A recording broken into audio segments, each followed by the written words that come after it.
बिस्मिल्लाहिर्रहमानिर्रहीम। अस्सलामुअलैकुम। मेरा प्यार मेरी दुआएं आप सबके लिए। हाँ जी, आज जो मैं आपको रेसिपी दे रही हूँ ये ईद के हवाले से है और ये स्पेशल एक खीर है। ये इसको मैंने नाम दिया है बादशाही खीर या शाही खीर का नहीं, बादशाही खीर जो भी तो ये जो खीर है ना, ईद के मौके पर या शादी ब्याह के मौके पर बनाई जाती है। और ये जो ओरिजिनल रेसिपी है ये मुझे जो जिन्होंने मुझे पहले दी थी मिसेस शाहिदा ने फ्रॉम फ्रांस से। उन्होंने मुझे पहले डबल रोटी की खीर दी थी और वो इतनी लोगों ने पसंद की थी, बहुत ज़्यादा। क्योंकि ये भी जो खीर है ना, ये शादी ब्याह पे तैयार की जाती है। ये उनकी फैमिली में एक है, जैसे आप कह सकते हैं वो खाने पकाते हैं शादी ब्याह पे।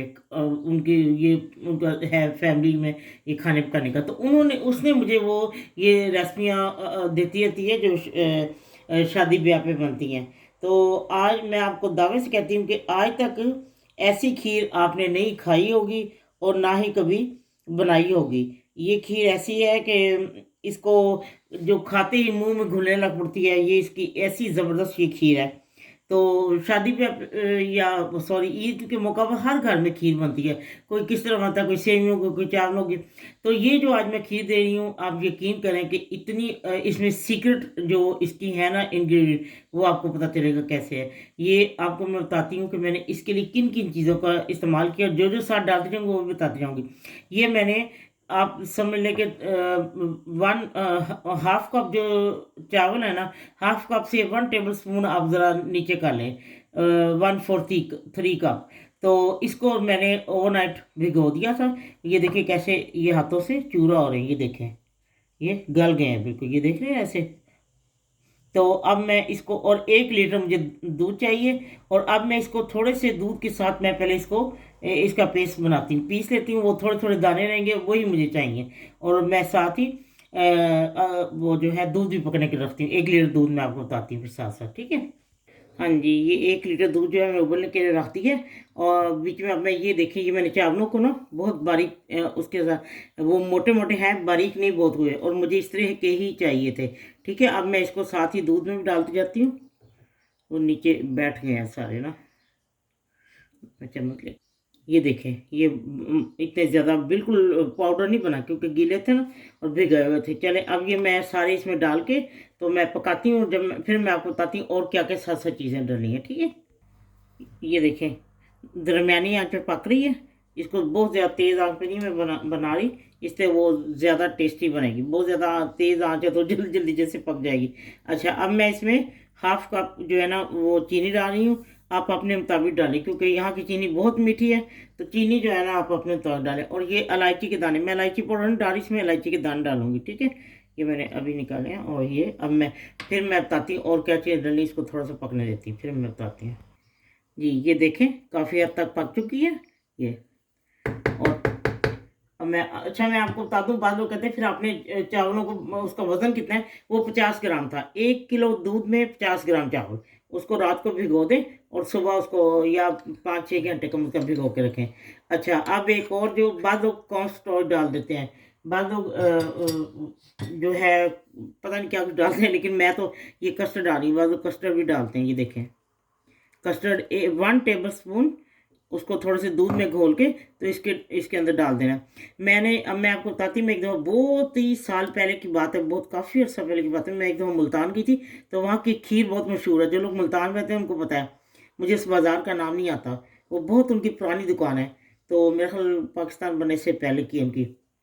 मैंने वहाँ खड़े होकर पूछा कि ये जो खीर है इसका कलर ऐसा क्यों है। उन्होंने कहा हम 7-8 घंटे पकाते हैं। वो पहले तो हम यकीन कर लेते थे, लेकिन अब नहीं मुझे इस चीज़ का यकीन है। जो 8 घंटे खीर पके, वो खीर क्या खाने वाली होगी मुझे बताएं। वो जो चीज़ें डालते हैं मेरे पास सब है, मैं आपको बताती हूँ जो सीक्रेट इंग्रेडिएंट है। अब ये मैं इसको थोड़ा पकड़े तो फिर मैं आपको बताती हूँ और इसमें क्या सीक्रेट इंग्रेडिएंट डलेगा, ठीक है। हाँ, अगर आपके कस्टर्ड पाउडर नहीं, कॉर्नफ्लोर जो आप जिसको कहते हैं कॉर्न स्टार्च होता है, वैसे वो डालें तो एक ही चीज़ है। कस्टर्ड पाउडर भी उसी का बनता है। और अब 1 टेबल स्पून इसमें मिल्क पाउडर डालूंगी। ये भी वो इंग्रेडिएंट होती है स्पेशल, जो वो आपको बताते नहीं, इसीलिए तो उसमें कलर टेस्ट आता है जो हम नाई वगैरह से या किसी से बनवाएं। चलो जी, शादी ब्याह, तो उसको हम कहते हैं लहदा जायका क्यों है। तो चले ठीक है, जैसे ये हल होती है फिर मैं आपको बताती हूँ वो सीक्रेट इंग्रेडिएंट क्या है। हाँ जी, अब जो सीक्रेट इंग्रेडिएंट है ये देखें, ये गुड़ है। इसको मैंने इतना सा पीस गुड़ का लिया है और इसमें मैंने हाफ कप पानी डाल के इसको पकाया है, ठीक है। और जब इसको पकाया है तो ज़रा जब गाढ़ा हो गया तो फिर इसको उतार और इससे वो कलर आता है जो सब लोगों को ये कहते हैं कि हम लोग ये इसको पकाते हैं इतने घंटे। नहीं नहीं नहीं नहीं, ये देखें इसमें हल्का हल्का लाइट कलर आ जाएगा। और इसको बहुत ज़्यादा गाढ़ा नहीं करना, क्योंकि जब वो ठंडी होकर ना ऐसे टुकड़े उतरने शुरू होते हैं, इसलिए होकर आराम से वो डाल जाए प्लेट में। अच्छा, अब एक और जो सीक्रेट इंग्रेडिएंट, उस वक्त वो लोग तो मलाई डाला करते थे, बहुत ज़्यादा मलाई। लेकिन वो ये आप जब उनके पास भी खड़े होंगे तो आपको सही चीज़ नहीं बताएंगे, कभी भी नहीं कहेंगे ज़रा वो फलानी चीज़ ले आओ हमें। अभी हम आपको बताते हैं, अभी नहीं, बाद में वीडियो बनाते हैं, लेकिन वो कहते हैं कि सामने नहीं डालते। अच्छा, अब जो जर्मन में लोग हैं उनको तो मैं बता दूं, ये क्रीम है फ्रेश, ये जैसे डबल क्रीम होती है। अगर आपको आपके पास नहीं है तो आप मलाई भी डाल सकते हैं, हाफ कप मलाई डाल लें या उससे थोड़ी सी कम डाल लें। या फिर आप दही, ये होता है दही और उसके क्रीम को मिक्स करके 1 टेबल स्पून अगर आप दही लेते हैं तो 2 टेबल स्पून आप इसमें क्रीम डालें।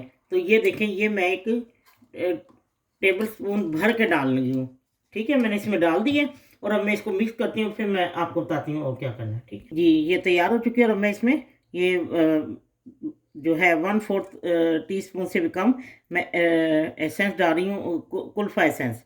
आपने अगर गुलाब का रंग डालना है वो डालना है, जो चीज़ आप डालना चाहते हैं। तो मुझे तो इसकी खुशबू अच्छी होती है, हमारे घर में सब लोग पसंद करते हैं। चलिए ठीक है, ये तैयार हो चुकी है, मैं आपको डिश आउट करके दिखाती हूँ।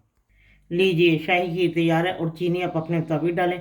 आप यकीन करें, जब इसको बहुत ज़्यादा गाढ़ा नहीं उतारने की जरूरत, जब आप खाएंगे यकीन करें कि मुंह में घुलती जाएगी और आपसे खाने वाले आपसे पूछेंगे ये आपने कैसे बनाई है। बहुत टेस्टी है। देखिए हल्का हल्का लाइट कलर भी आ चुका है। ये देखिए, अब मैं इसके ऊपर कटे बादाम और मैं चांदी के वर्क लगाए हैं। ये तो इसको चांदी के वर्क कहते हुए अजीब ही लग रहा है। तो उसके बाद मैं, आपको पता है होटल में जो डालते हैं वो कहते हैं हमने डबल क्रीम डाली है। डबल क्रीम अगर ना मिले तो वो दही और वो, मैंने क्योंकि बहुत सारे रेस्टोरेंट में देखा है ना, मैं पूछती थी तो वो कहते हैं दही और हम फ्रेश क्रीम को मिला के मिक्स करके तो वो डबल क्रीम ही बन जाती है। अच्छा, तो आप ज़रूर बनाइए। देखिए मैं अब आप इसके ऊपर हल्का सा ये नारियल, जो कलर वाला नारियल वो मैं छिड़कती हूँ। लीजिए, शाही खीर तैयार है। मैंने ऊपर वो कलर वाला डस्ट कर दिया नारियल। ये मेरे चैनल पे है, आप इसको देख सकते, क्योंकि मैं, मुझे फिर कई लोग पूछते हैं कैसे आपने कहाँ से किया। ये मैंने खुद ही बनाया था। बचपन में जब हम स्कूल जाते थे खानादारी करते थे तो ये हमें पान वाली दुकान से मिला करता था। अब कहाँ ये चीज़ें पता नहीं मिलती है नहीं, लेकिन मैंने खुद घर में ये तैयार किया हुआ है। तो आप मेरी वो रेसिपी देख सकते हैं, मैं उसका लिंक भी दे दूँगी। तो ठीक है, ये आप बनाएं और आप यकीन करें कि बहुत टेस्टी है। इसी ईद पे मैं कहती हूँ आपकी वाह वाह हो जाएगी, एक दो ज़रूर बनाए। चलिए ठीक है, ईद की पेशगी आप सबको, ईद मुबारक। अल्लाह ताला आपको ऐसी हज़ारों ईदें देखना नसीब करे और आपका हर दिन ईद जैसा गुजरे।